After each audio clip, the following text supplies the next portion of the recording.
पूर्णिमा व्रत कथा। द्वापर युग में एक बार यशोदा जी ने कृष्ण से कहा, हे कृष्ण, तुम सारे संसार के रचयिता तथा पालनहार हो। आज कोई ऐसा उपाय मुझको कहो जिसके करने से स्त्रियों को सौभाग्य की प्राप्ति हो तथा उनकी सभी मनोकामनाएं पूर्ण हो। श्री कृष्ण कहने लगे, हे माता, मैं आपको एक उपाय विस्तार से बताता हूँ। सौभाग्य की प्राप्ति के लिए स्त्रियों को 32 पूर्णमासियों का व्रत करना चाहिए। श्री कृष्ण जी आगे कहने लगे कि इस धरती पर एक राजा चंद्रहास की अनेक प्रकार के रत्नों से परिपूर्ण कातिका नाम की नगरी थी।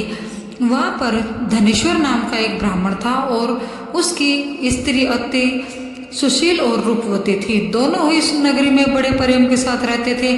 घर में धन धान्य आदि की कमी नहीं थी। उनको केवल एक दुख था कि उनको कोई संतान नहीं थी। इस कारण वे अत्यंत दुखी रहते थे। एक समय एक तपस्वी उस नगरी में आया। वह तपस्वी उस ब्राह्मण के घर को छोड़कर अन्य सभी घरों में भिक्षा लेकर भोजन किया करता था। एक दिन हमेशा की तरह तपस्वी भिक्षा अन्न को प्रेम पूर्वक खा रहा था कि धनेश्वर ने योगी का यह सब कार्य देख लिया। धनेश्वर योगी से बोला, महात्मा, आप सब घरों से भिक्षा लेते हैं परंतु मेरे घर की भिक्षा कभी नहीं लेते, इसका कारण क्या है? योगी ने कहा कि निसंतान के घर की भीख पतितों के अन्न की तुल्य होती है और जो पतितों का अन्न खाता है वह भी पतित हो जाता है। चूंकि तुम निसंतान हो, अतः पतित हो जाने के भय से मैं तुम्हारे घर भिक्षा नहीं लेता हूँ। धनेश्वर यह बात सुनकर अपने मन में बहुत दुखी हुआ और हाथ जोड़कर योगी के पैरों पर गिर पड़ा तथा कहने लगा, हे महाराज, यदि ऐसा है तो आप मुझको पुत्र प्राप्ति का उपाय बताइए। आप सर्वज्ञ हैं, मुझ पर अवश्य ही कृपा कीजिए। मैं पुत्र न होने के कारण अत्यंत दुखी हूँ। आप मेरे उस दुख का हरण करें। आप सामर्थ्यवान हैं। यह सुनकर योगी कहने लगे, हे ब्राह्मण, तुम चंडी की आराधना करो। घर आकर उसने अपनी स्त्री से सब वृत्तांत कहा और स्वयं तप के लिए निमित्त वन में चला गया। वन में जाकर उसने चंडी की उपासना की और उपवास किया। चंडी ने 16वें दिन उसको स्वप्न में दर्शन दिया और कहा, हे धनेश्वर, जा तेरे पुत्र होगा, परंतु वह 16 वर्ष की आयु में ही मृत्यु को प्राप्त हो जाएगा। यदि तुम दोनों स्त्री पुरुष 32 पूर्णमासियों का व्रत विधि पूर्वक करोगे तो वह दीर्घ आयु होगा। प्रातःकाल होने पर इस स्थान के समीप ही तुम्हें एक आम का वृक्ष दिखाई देगा। उस पर चढ़कर एक फल तोड़कर शीघ्र अपने घर ले चले जाना। अपनी स्त्री को खिलाना। इस ऋतु स्नान के पश्चात वह स्वच्छ होकर श्री कृष्ण जी का ध्यान करके उस फल को खा लेगी। तब शंकर भगवान की कृपा से आपको उसके गर्भ में जब वह ब्राह्मण प्रातःकाल उठा तो उसने उस स्थान के पास ही एक आम का वृक्ष देखा जिस पर एक अत्यंत सुंदर आम का फल लगा हुआ था। धनेश्वर वृक्ष पर चढ़ गया और उसने एक अति सुंदर आम का फल देखा। ब्राह्मण ने जल्दी से उस फल को तोड़कर अपनी स्त्री को लाकर दिया और उसकी स्त्री ने अपने पति के कथा अनुसार उस फल को खा लिया और वह गर्भवती हो गई। देवी जी की असीम कृपा से उसे एक अत्यंत सुंदर पुत्र उत्पन्न हुआ जिसका नाम उन्होंने देवीदास रखा। माता पिता के हर्ष के साथ वह बालक बढ़ने लगा। भवानी की कृपा से वह बालक बहुत ही सुंदर, सुशील और पढ़ने में बहुत ही निपुण हो गया। दुर्गा जी की आज्ञानुसार उसकी माता ने 32 पूर्णमासियों का व्रत रखना प्रारंभ कर दिया था जिससे उसका पुत्र बड़ी आयु वाला हो जाए।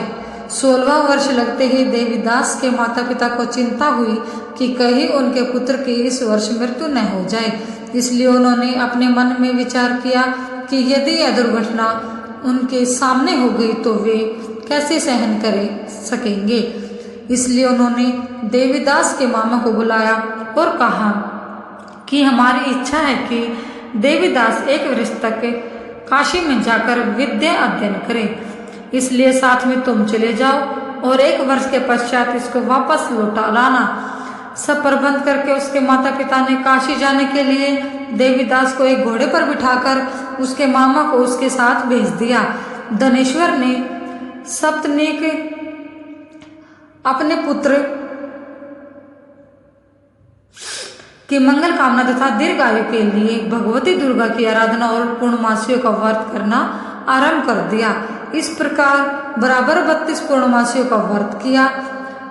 कुछ समय पश्चात मामा और भांजा मार्ग में रात्रि बिताने के लिए किसी ग्राम में ठहरे हुए थे। उस दिन उस गांव में एक ब्राह्मण की अत्यंत सुंदर, सुशील और गुणवती कन्या का विवाह होने वाला था। जिस धर्मशाला के अंदर वर और उसकी बारात ठहरी हुई थी, उसी धर्मशाला में देवीदास और उसके मामा भी ठहरे हुए थे। संयोगवश कन्या को तेल आदि चढ़ाकर मंडप आदि का कृत्य किया गया तो लगन के समय वर को धनुर्वात हो गया। अस्तुत वर के पिता ने अपने कुटुंबियों से परामर्श करके निश्चय किया कि यह देवीदास मेरे पुत्र जैसा ही सुंदर है, मैं इसके साथ ही लगन करा दूं और बाद में विवाह के अन्य कार्य मेरे लड़के के साथ हो जाएंगे। ऐसा सोचकर देवीदास के मामा से जाकर बोला कि तुम थोड़ी देर के लिए अपने भांजे को हमें दे दो, जिससे विवाह के लगन का सब कृत्य सुचारू रूप से हो सके। तब उसका मामा कहने लगा कि जो कुछ भी मधुर पर्क आदि कन्यादान के समय वर को मिले वह सब हमें दे दिया जाए, तो मेरा भांजा इस बारात का दूल्हा बन जाएगा। यह बात वर के पिता ने स्वीकार कर लेने पर उसने अपने भांजे वर के रूप में उनके साथ भेज दिया और उसके साथ सविवाह कार्य रात्रि में विधि पूर्वक संपन्न हो गया। पत्नी के साथ वह भोजन न कर सका और अपने मन में सोचने लगा कि न जाने यह कैसी स्त्री होगी। वह एकांत में इसी सोच में पड़ गया तथा उसकी आंखों में आंसू भी आ गए। तब वधू ने पूछा कि क्या बात है, आप इतने दुखी क्यों हो? तब उसने सब बातें जो वर के पिता व उसके मामा में हुई थी उसको बतला दी। तब कन्या कहने लगी कि यह ब्रह्म विवाह के विपरीत हो कैसे सकता है?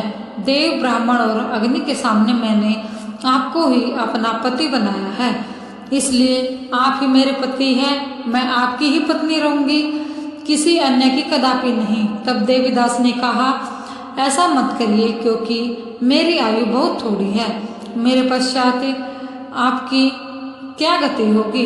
इन बातों को अच्छी तरह विचार लो। परंतु वह दृढ़ विचार वाली थी। बोली कि जो आपकी गति होगी वही मेरी गति होगी। हे स्वामी, आप उठिए और भोजन करिए, आप निश्चय ही भूखे होंगे।